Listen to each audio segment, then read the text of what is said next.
Sir, ওনার নিরপরাধ হওয়ার কি প্রমাণ পাবো স্যার? ওই গুলিটা পঙ্কজ, যেটা ওই কিডন্যাপারের লেগেছিল। কিন্তু স্যার, ওই গুলিটা তো সালুঙ্কে স্যার ওর পিঠ থেকে বার করে নিয়েছিল। যে গুলিটা ডক্টর সালুখে পেয়েছেন তার মধ্যে কোনো রহস্য আছে, আর সেটাই বের করতে হবে আমাদের। এই রক্তের ছিটে দেখতে পাচ্ছ? হ্যাঁ স্যার। যেভাবে ওই কিডন্যাপারের গুলি লেগেছিল তার মধ্যেই কোনো রহস্য লুকিয়ে আছে, আর সেই রহস্য এই রক্তের ছিটেই বলে দেবে।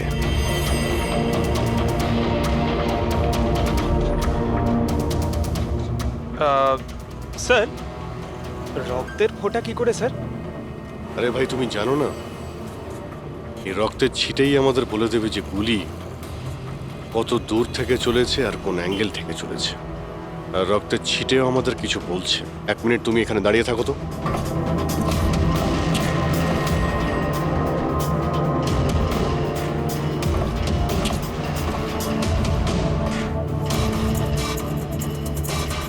পঙ্কজ, তুমি একটু নিচু হও তো।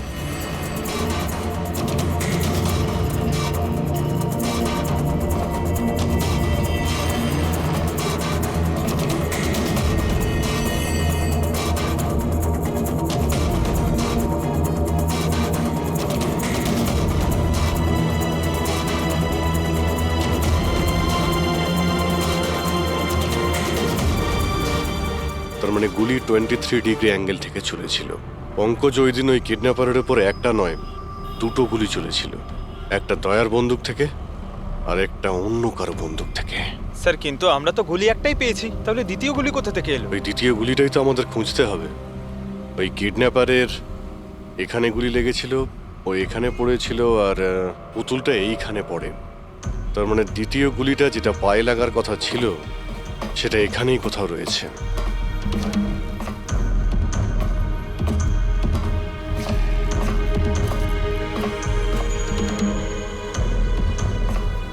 পঙ্কজ, তুমি একটা কাজ করো, আমি ওই দ্বিতীয় গুলিটা খুঁজছি, ততক্ষণ তুমি খোঁজ নিয়ে দেখো যে ওই দিন যে গুলিটা চলেছিল সেদিন এই কন্টেনার ইয়ার্ডে কেউ এসেছিল ঠিক কিনা। আছে স্যার।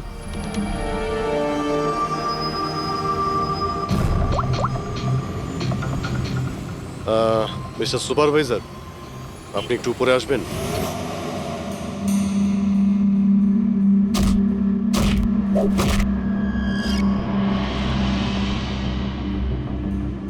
এটাকে হোল্ড কর। এইভাবে মারতে হয় পাঞ্চ। বেরো। নমস্কার। নমস্কার। হ্যাঁ, তো বলুন, বলুন কি কাজ? কিছু জানার ছিল। যদি না দিই? কিভাবে আদায় করতে হয় আমরা জানি সেটা।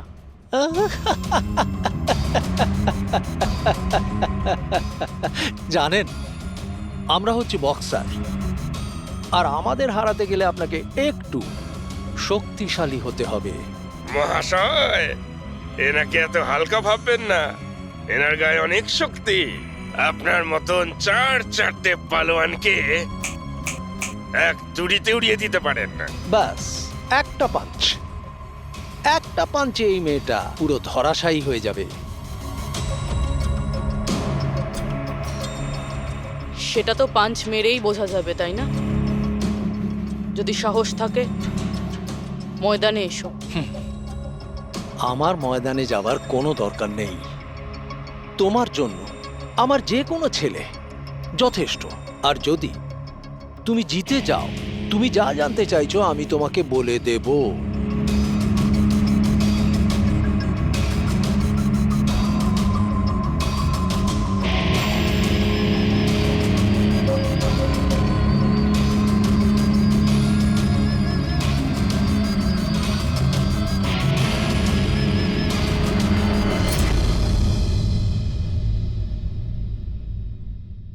এর সাথে ফাইট করব।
খুব ভালো ফাইট করতে পারো।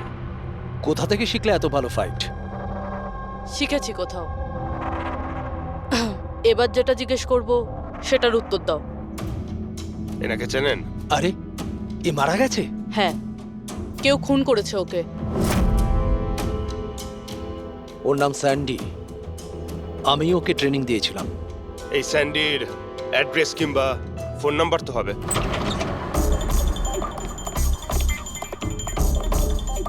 ঘরটায় খুব ভালো করে খুঁজে দেখো, আনাচে কানাচে ভালো করে দেখো যেখানে বাচ্চাটাকে লুকিয়ে রাখতে পারে।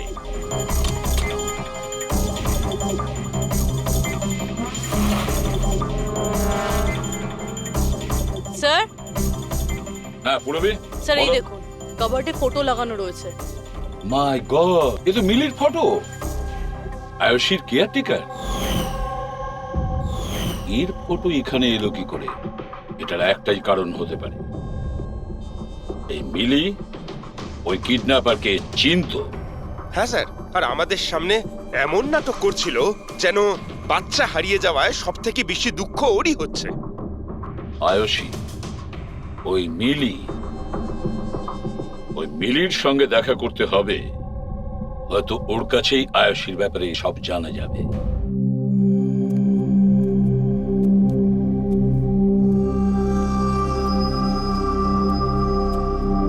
সুরাজ,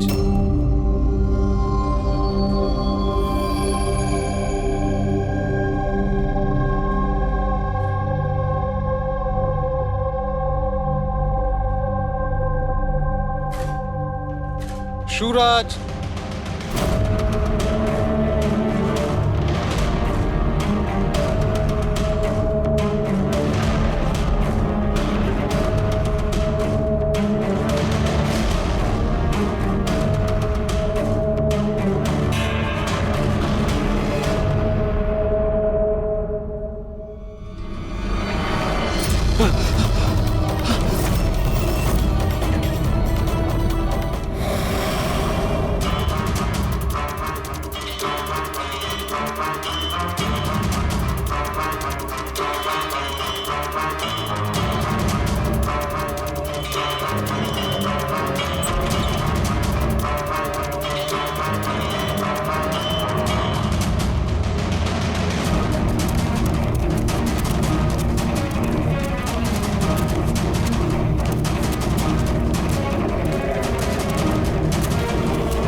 আমি তো সিআইডি লোকেদের সম্মান করি, কারণ আমার ছেলেও খুব বড় একজন অফিসার ছিল।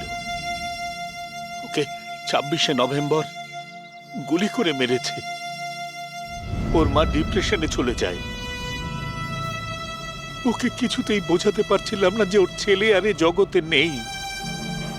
সেই শোকে ও দুবার আত্মহত্যা করার চেষ্টা করেছিল, কিন্তু তৃতীয়বার ওকে আর আমিও বাঁচাতে পারিনি।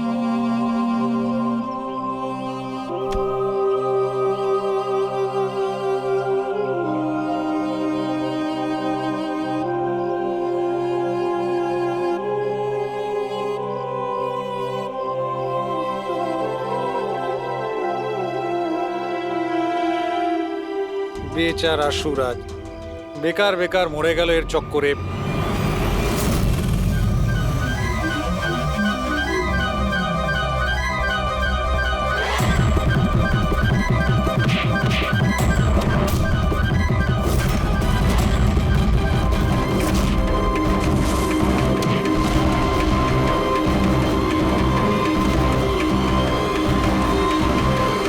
স্যার, আমার মেয়ের ব্যাপারে কোনো খবর পাওয়া গেল?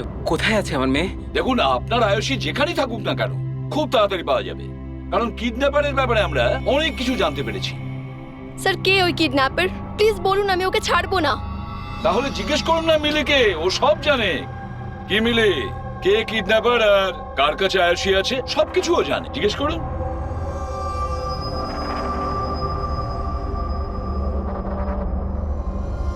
স্যান্ডিকে তো চেনো তুমি, তোমারই বলাতে স্যান্ডি এর মেয়েকে অপহরণ করেছে।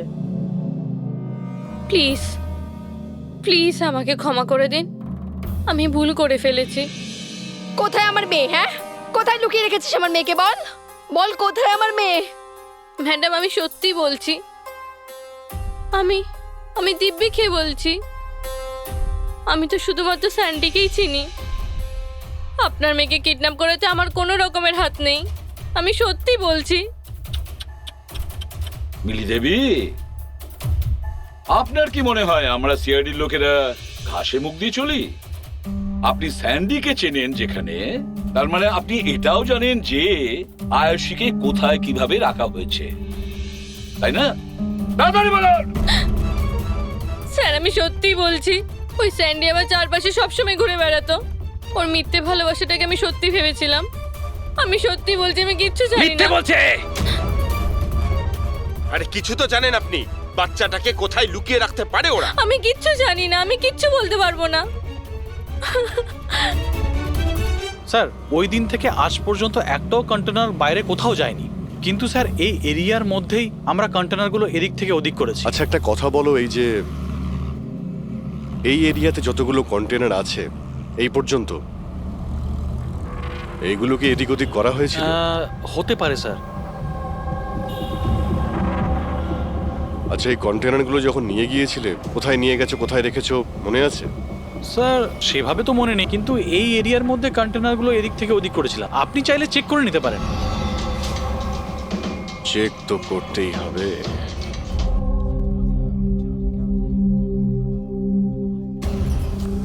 এ হলো রেডিও, জেলের সমস্ত খবরের কাছে আছে।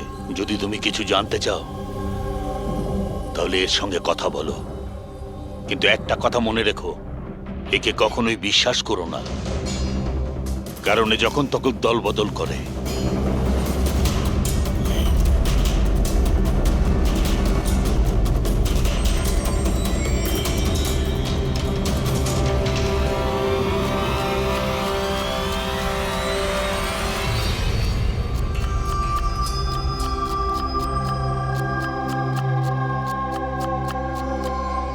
কোনো সাহায্য করব ভাই? পেঁয়াজ কাটো, কাটতে পারো তো নাকি? হ্যাঁ হ্যাঁ, কাটছি কাটছি।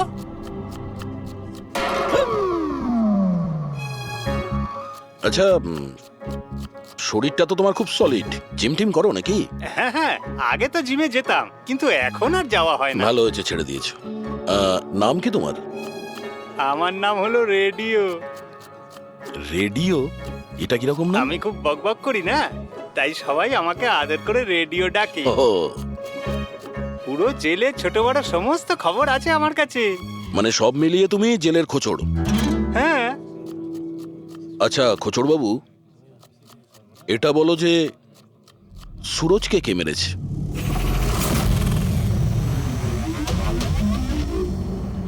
কি হলো? তুমি তো এই জেলের সব থেকে বড় খোঁচড়, এটাও জানো না? হ্যাঁ, রেডিও নাম আমার। হাহ। চলো এটা বলো যে প্রমোদকে কে মেরেছে? জানো না? আরে কি ধরনের খোঁচড় তুমি ভাই, ছিঁচকে একদম। কিসের খোঁচড় তুমি? হ্যাঁ, আরে বাবা এটা তো জানো যে প্রমোদ যখন খুন হয়েছিল তখন ও কি কাজ করছিল? ও তো জানি ঝুড়ি বানাতো। ঝুড়ি বানাতো? হ্যাঁ। আর এই ঝুড়ি বানানোর কাজে ওর সঙ্গে কে কে ছিল বলো? বলরাজ, সানি, সুরজ আর কল্পেশ। সুরজও ছিল? হ্যাঁ। এই সানি, কল্পেশ আর বলরাজ এই সময় জেলে কি কাজ করছে? এই লোকগুলো ওই যে ফার্নিচার তার কারখানায় কাজ করে। হ্যাঁ, তুমি কি ওদের সাথে দেখা করবে? হ্যাঁ চলো দেখা করি। চলো চলো, তাড়াতাড়ি হাত চালাও, এখন অনেক রান্না বাকি আছে। হ্যাঁ করছি তো, এই তো তখন থেকে বিরক্ত করছে আমায়। আমি কোনো উপায় বার করছি।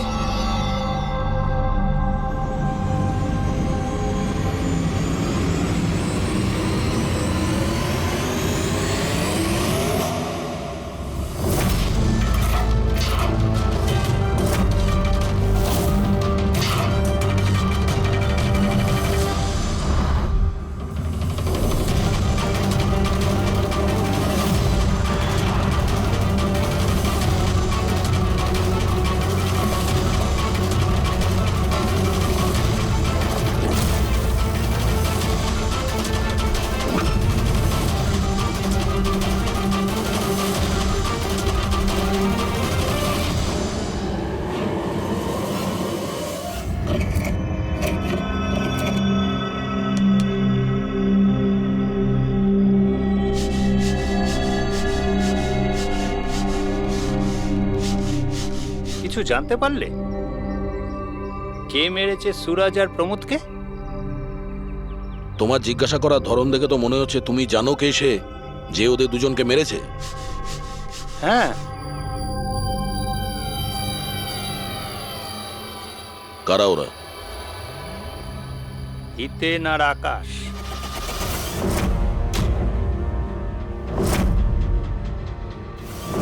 এত তাড়াতাড়ি বলে দিল? কিচেনে তো ভুলভাল বকছিল। নিশ্চয়ই কোনো গন্ডগোল আছে এই রেডিওর। সকালে আমি যখন তোমাকে জিজ্ঞাসা করলাম তখন তুমি আমায় কেন বলোনি? রহস্যের ব্যাপার এত তাড়াতাড়ি বলতে নেই। আর আমার তো এটাও জানা আছে যে ওই শক্তিশালী লোকটা আসলে কে, যাকে ওই দুজন মারার কথা আলোচনা করছে। যেটা প্রমোদ শুনেছিল। কে সেই ক্ষমতাবান লোকটা? শুনে কিন্তু রেগে যেও না। তোমাকেই মারার প্ল্যান করছে ওরা। আমাকে?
না ভাই, এই গুলিটা ম্যাচও করে গেছে। মানেটা এই অভিজিৎ, এই গুলিটাও দয়ার বন্দুক থেকেই ছোড়া হয়েছে। আপনি তো অদ্ভুত কথা বলছেন। দয়া গুলি একটাই চালিয়েছিল আর বুলেট পাওয়া গেল দুটো। তাহলে এই দয়া স্যারের দ্বিতীয় গুলি কিভাবে এলো, যেটা কিডন্যাপারের লেগেছে? অভিজিৎ, দয়াকে কেউ ফাঁসাতে চাইছে। হ্যাঁ স্যার, এই কন্টেনার ইয়ার্ডে আমি নিজে দেখেছি। একটা কন্টেনারে গর্ত ছিল, তার মধ্যে বুলেটের শেলও পেয়েছি। ওখানেই বসে কেউ কিডন্যাপারকে গুলি করেছিল। কিন্তু তোমরা কি করে বলতে পারো যে গুলি অন্য কেউ চালিয়েছে? রক্তের দাগ থেকে যেভাবে রক্তের ছিটে ওখানে পড়েছিল তাতে এটা পরিষ্কার যে দয়া গুলি চালায়নি, বরং দয়ার অ্যাঙ্গেল থেকেই কেউ অন্য অ্যাঙ্গেল থেকে গুলি চালিয়েছিল, হয়তো 23 ডিগ্রি অ্যাঙ্গেল থেকে। আর সেটা কে হতে পারে খোঁজ নিয়ে দেখতে হবে। কে এসেছিল ওখানে সেটা জানার জন্যই আমি পঙ্কজকে পাঠিয়েছি, কিন্তু এখনো অব্দিও এলো না, আর ওর ফোনটাও বন্ধ রয়েছে। হ্যাঁ বলুন। হোয়াট? কি এসব হলো কি করে? তোমরা ওখানে ছিলে না? কি হয়েছে স্যার? দয়াকে কেউ আঘাত করেছে, ছুরি পর্যন্ত মেরেছে। হোয়াট? ওকে হসপিটালে অ্যাডমিট করা হয়েছে। তাহলে চলুন স্যার। না অভিজিৎ, জিলা সাহেব বলেছেন যে ওখানে যেন আমরা না যাই। দয়ার জ্ঞান ফেরেনি, তবুও স্টেবল আছে। যেই ওর জ্ঞান ফিরবে ওরা আমাকে ইনফর্ম করবে।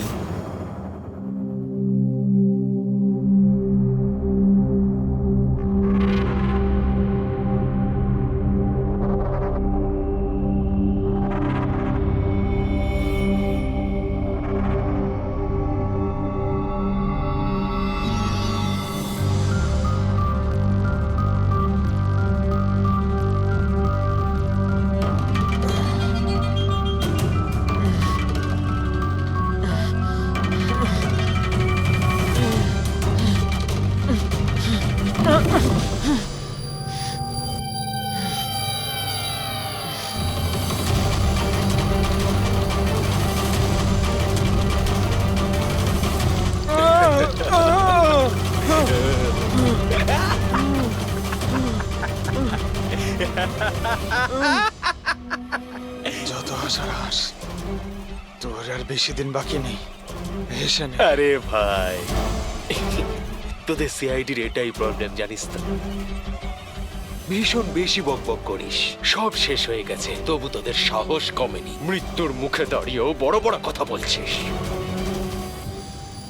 এই স্বভাব না মরার আগের মুহূর্ত অব্দি যাবে না, বুঝেছিস? আচ্ছা, তাহলে আমি নিঃশ্বাসটাই বন্ধ করে দিই। আমাকে যে ফলো করে তাকে আমার একদম পছন্দ হয় না। কোনো অপরাধী, বুদ্ধিমান অপরাধী, নিজের পেছনে কোনো প্রমাণ ছেড়ে যায় না। প্রমাণ তো তুই ওখানেই ফেলে এসেছিলি। তুই গিয়েছিলিস না ওখানে, ওই আড়ে?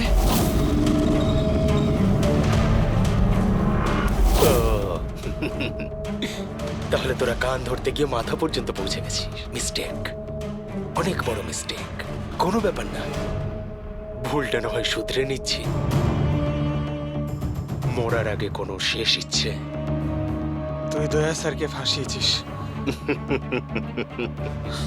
Very simple. আমি কন্টেনারে লুকিয়েছিলাম, ওর মধ্যে থেকে আমি এমন একটা হোল বানিয়েছিলাম যেটা দিয়ে আমি সবকিছু পরিষ্কারভাবে দেখতে পারি, কে কি করছে, বুঝলি? দয়া তো এটা জানতোই না যে ওর ঠিক পিছনের কন্টেনারে আমি লুকিয়েছি।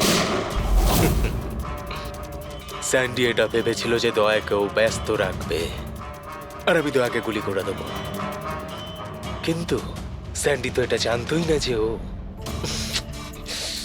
বেচারা। খুব স্মার্ট না? একটা প্রশ্নের উত্তর দে। চল বল বল। আরে জিজ্ঞেস কর, শুরু কর। দয়া স্যারের বুলেট কোথা থেকে পেলি তুই? খুবই সহজ ছিল। ফায়ারিং রেঞ্জ থেকে আমরা একটা বুলেট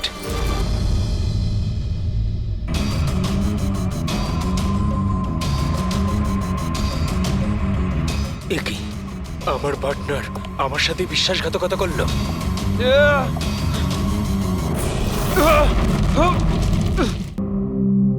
স্যার, দয়া স্যার কেমন আছেন? এখন দয়া ঠিক আছে, চিন্তার কোনো কারণ নেই। দেখো অভিজিৎ, খুব বড় প্ল্যানিং করেছিল ওরা দয়াকে ফাঁসানোর জন্য। হ্যাঁ স্যার, আর এই কিডন্যাপিংটা ওই প্ল্যানেরই একটা পার্ট। আর ওরা স্যান্ডিকেও ডাবল ক্রস করেছে। ওকে বলেছিল দয়াকে মারতে, আর ওকেই মেরে দিয়েছে। তাহলে কি তুমি বলতে চাইছো ওই কিলারের কাছে দয়ার গানের গুলি ফায়ারিং স্পটে পাওয়া গেছে?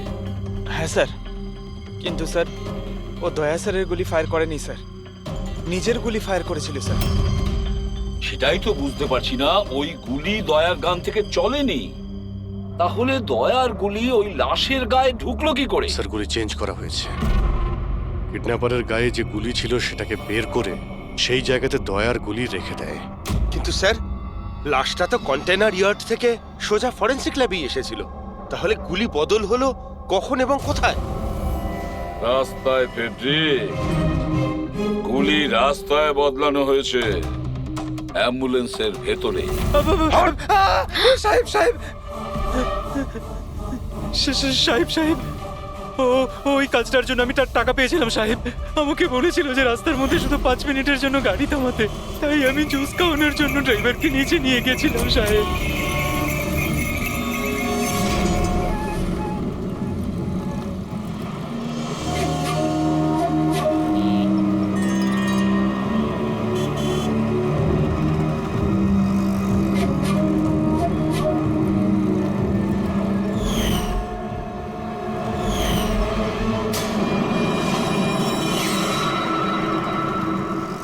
মিলি কোথায়? কোথায় মিলি? স্যার, আমরা ওকে খুঁজছি, ও ফোনও ধরছে না। ওর রুমটা কোথায়? হ্যাঁ, ওই উপরে। কিন্তু অফিসার হয়েছেটা কি? মিলি সবাইকে বোকা বানিয়েছে। ও স্যান্ডিকে কোনোদিন ভালোই বাসেনি, বরং এই পুরো কিডন্যাপিং এর পিছনে ওরই হাত আছে।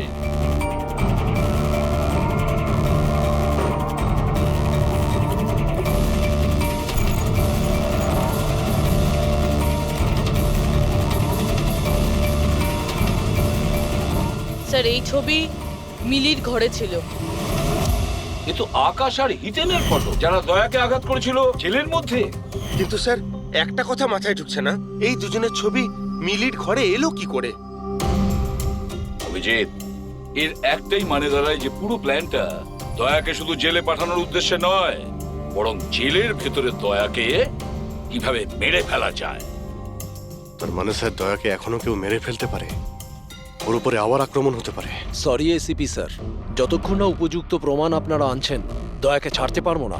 স্যার স্যার ওকে কেউ মেরে ফেলতে চাইছে স্যার, ওকে ফাঁসিয়ে জেলে পাঠানোর প্ল্যান ছিল। দেখো, আমরা যেটা করছি এখন সব আইন অনুযায়ী করছি, আর সেটা দয়ার পক্ষেই করছি।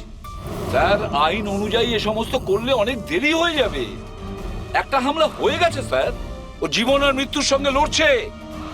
এসিপি সাহেব, আপনি একজন সিনিয়র অফিসার, আপনি খুব ভালোভাবে জানেন প্রোটোকলের নিয়ম অনুসারে আমরা আমাদের নির্ণয় বদলাতে পারি না।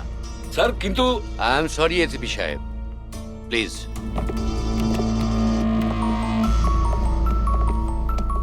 স্যার, হ্যাঁ, স্যার মিলির ফোন বন্ধ আসছে। ও কোথায় আছে, কি করছে কেউ জানে না, কিন্তু আমরা শহর থেকে বাইরে যাওয়ার সমস্ত রাস্তা ওর জন্য বন্ধ করে দিয়েছি। স্যার যা করার তাড়াতাড়ি করতে হবে, একবার ওকে অ্যাটাক করেছে, এবার কিন্তু ওকে মেরেই ফেলবে ওরা। তাহলে অভিজিৎ, আমরা সেটাই করব যেটা আমরা নিজেদের জন্য করি।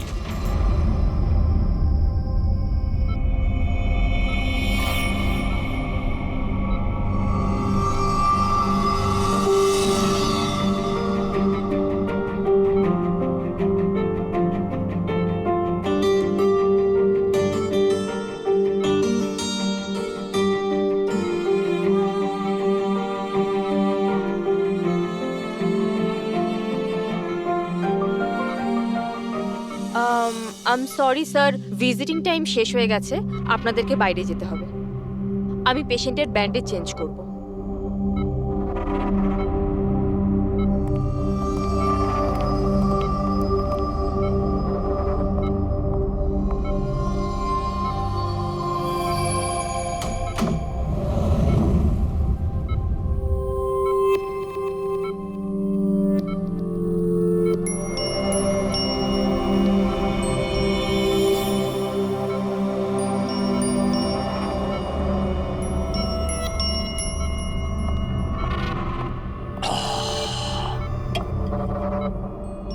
এই পাহাড়, এই ঝর্ণা, এই পাতা আর প্রজাপতি।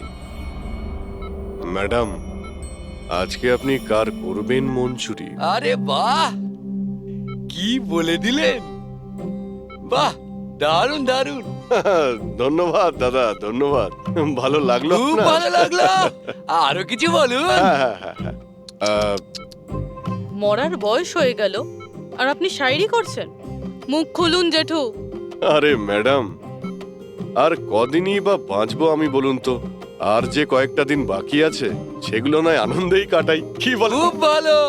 আরে কি করলেন সিস্টার, আপনি ওনার মুখে থার্মোমিটার গুঁজে দিলেন। কত সুন্দর সুন্দর কথা বলছিলেন আর সবে তো শুরু করেছিলেন।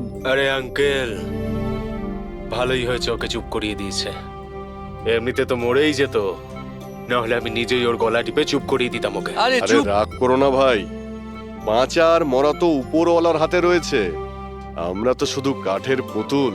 ভগবান তো আমাদের দিয়ে শুধু খেলিয়েই যাচ্ছে। আরে কি ভালো, কি ভালো।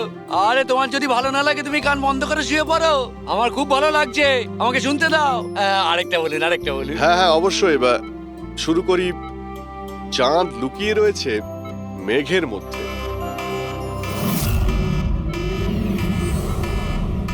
এই পালাও পালাও, তাড়াতাড়ি পালাও, তাড়াতাড়ি পালাও সবাই, হসপিটালে আগুন লেগে গেছে, তাড়াতাড়ি পালাও, তাড়াতাড়ি তাড়াতাড়ি।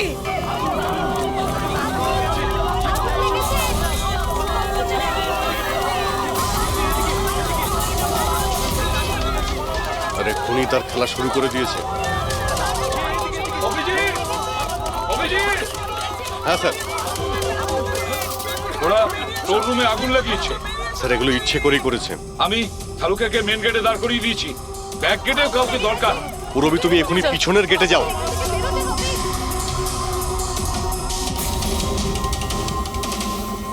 অভিজিৎ, হ্যাঁ স্যার। দয়া খেয়াল রাখো, তার সঙ্গে থাকো।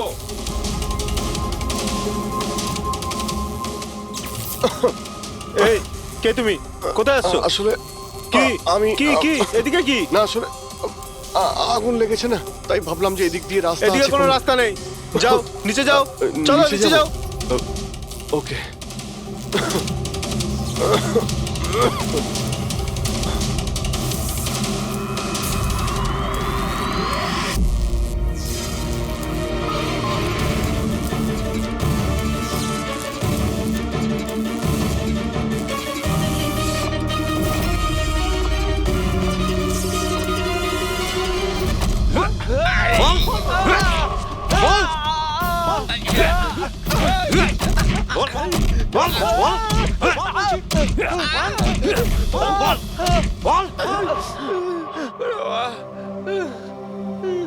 আমি তোমাদের দুজনকে আধ ঘন্টার সময় দিচ্ছি, তাই এই আধ ঘন্টার মধ্যে সম্পূর্ণ সত্যিটা তোমাদের মুখ থেকে শুনতে চাই। বলো, কে পাঠিয়েছে তোমাদের দয়াকে মারার জন্য?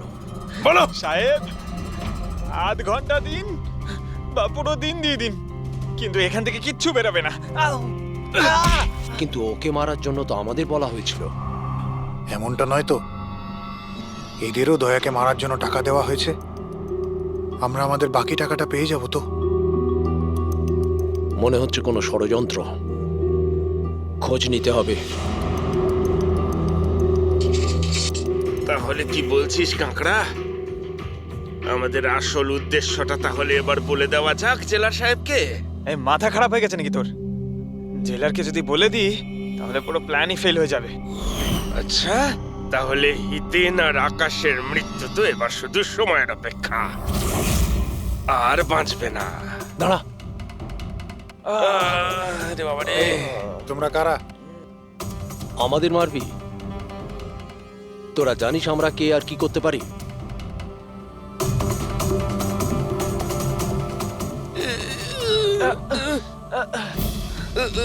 ওরে বাবা রে, মরে গেলাম। ওরে বাবা।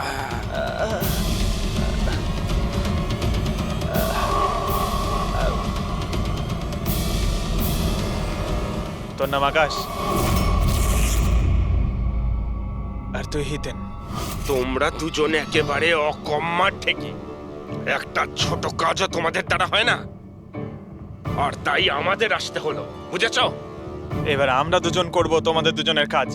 এই যে ছড়িয়ে 56 করেছো না, সব আমাদের ঠিক করতে কিন্তু হবে। আমাদের তো দয়াকে মেরে ফেলার জন্য বলা হয়নি, শুধু আঘাত করতে বলা হয়েছিল। এই চুপ কর, পাগল নাকি? কি বলছিস কি? হ্যাঁ আরে সত্যি তো বলছি। ওদের বলছিস কেন? আরে একই কাজ আমাদেরকেও দিয়েছে, এদেরকেও দিয়েছে। টাকা তো দিয়েছে। হ্যাঁ, আর যদি আমরা বাকি টাকাটা না পাই তাহলে? কি টাকা দেবে না? আমি কি ছেড়ে দেবো? কিন্তু এদের বলছিস কেন?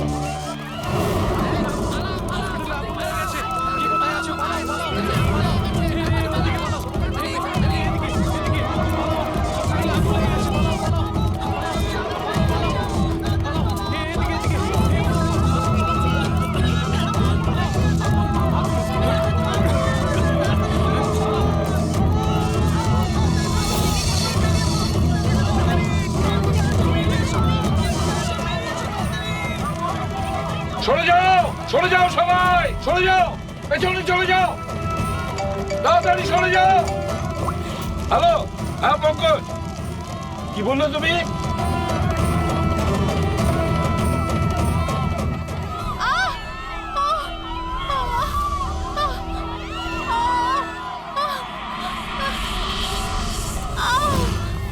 কি হলো?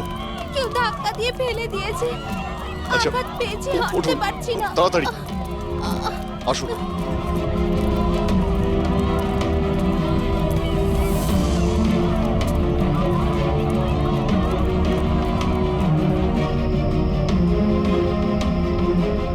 সারিকা, শোনো, একে দেখো তো, ওর পায়ে লেগেছে, ওকে বাইরে নিয়ে যাও। আসুন আসুন, আমার সাথে আসুন।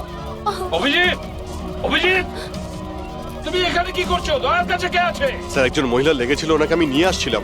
দয়ার কাছে একজন গার্ড আছে কিন্তু স্যার। অভিজিৎ, পঙ্কজ এক্ষুনি ফোন করে বললো আমাকে দয়ার উপর যে হামলা করবে সে বাইরে থেকে আসবে না, আগে থেকেই হসপিটালে আছে।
হলো কেদার বাবু?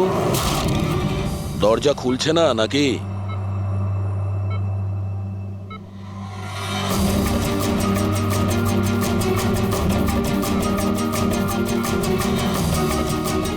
তুমি ছুরিটা খুব ভালো চালাও, কিন্তু আফসোস এই শিল্পটা আজ কাজে লাগলো না।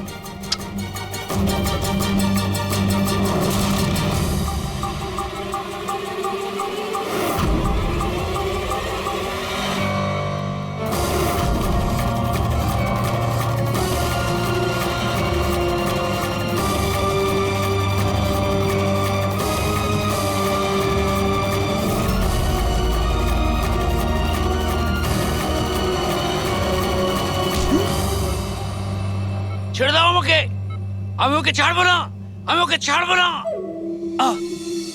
কবিতা শেষ, গল্প শুরু। দয়াকে কেন মারতে চাইছিলি? কারণ ও আমার বউ আর আমার মেয়েকে মেরেছে। আমার বউ আর আমার মেয়ে আত্মহত্যা করেছে। ও যদি আমাকে জেলে না পাঠাতো তাহলে ওরা কিছুতেই এটা করতো না। অপরাধ করলে শাস্তি তো পেতেই হবে, তাই না? অনেক বড় প্ল্যানিং করেছিলি না তুই? বাচ্চাটাকে কিডন্যাপ করালি, কন্টেনার ইয়ার্ডে গুলি চালালি, আর দয়াকে ফাঁসানোর জন্য গুলিটাও চেঞ্জ করে দিয়েছিলি।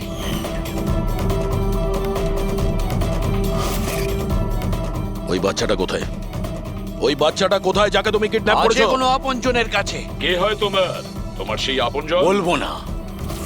যদি আমার সেই আপনজন জানতে পেরে যায় যে আমাদের প্ল্যান ফেল করে গেছে তাহলে ও বাচ্চাটাকে মেরে ফেলবে। আর যদি ওই বাচ্চাটার কিছু হয় না তাহলে আমি তোকে প্রাণে মেরে দেবো, মনে রাখিস।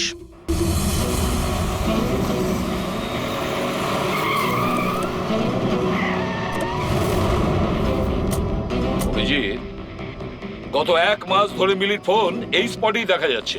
বাচ্চাটাকে এখানেই কোথাও লুকিয়ে রাখা হয়েছে। স্যার, এই মিলি আবার ওই কেদারের কোনো আপনজন নয় তো, যার ব্যাপারে ও আমাদের বলছিল? হতে পারে ফ্রেডি। ওনাদেরকে বলো গাড়ি থেকে বাইরে না বেরোয়। আপনারা প্লিজ গাড়িতেই বসুন প্লিজ।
Sir bomb.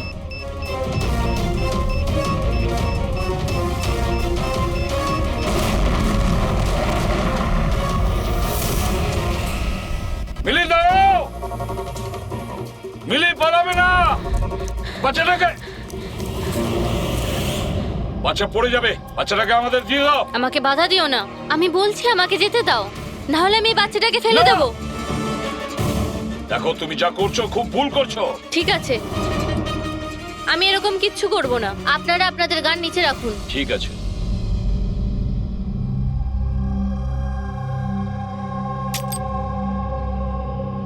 এবার ওই গানটা আমার দিকে দিন। তুমিও।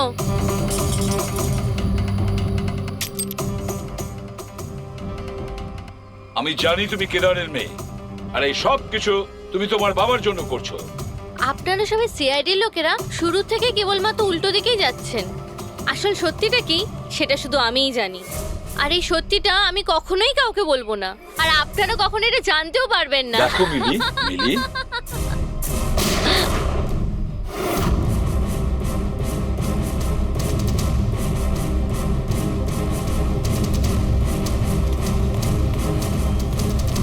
আমার মেয়ে আমার এটা মেয়ে কি করলে তুমি? ওকে গুলি করলে? এ আমার মেয়েকে মেরে ফেলতো, আমি কি আর করতাম? আরে পায়ে গুলি করতে পারতে। শুধু ওই ছিল যে দয়াকে নিরপরাধ প্রমাণ করতে পারতো, আর তুমি ওকে মেরে ফেললে।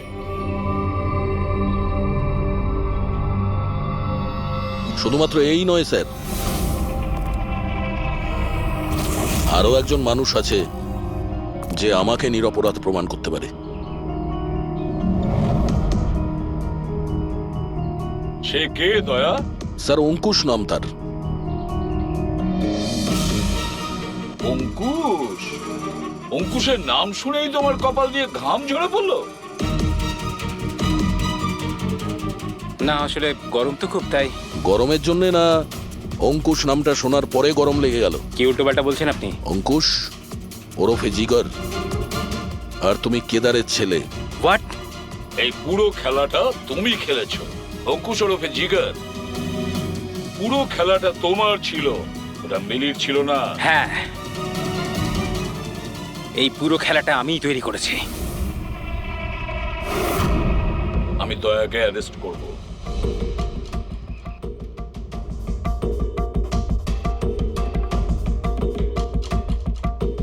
মিলিকে বলে আমি রাকাকেও আমার রাস্তা থেকে সরিয়ে দিয়েছিলাম, যাতে আমার কথা কেউ কোনোদিন জানতেই না পারে।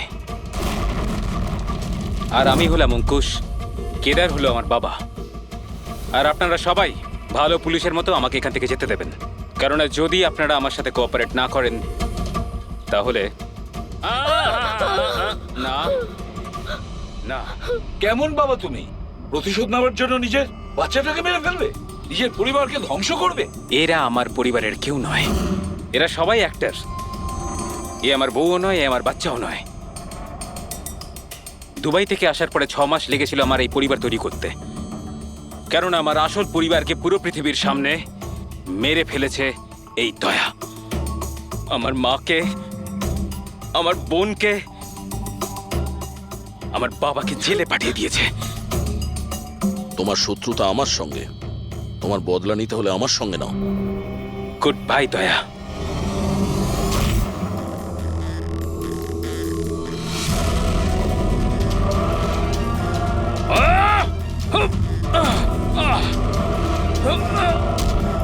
না অভিজিৎ, ছেড়ে দাও ওকে।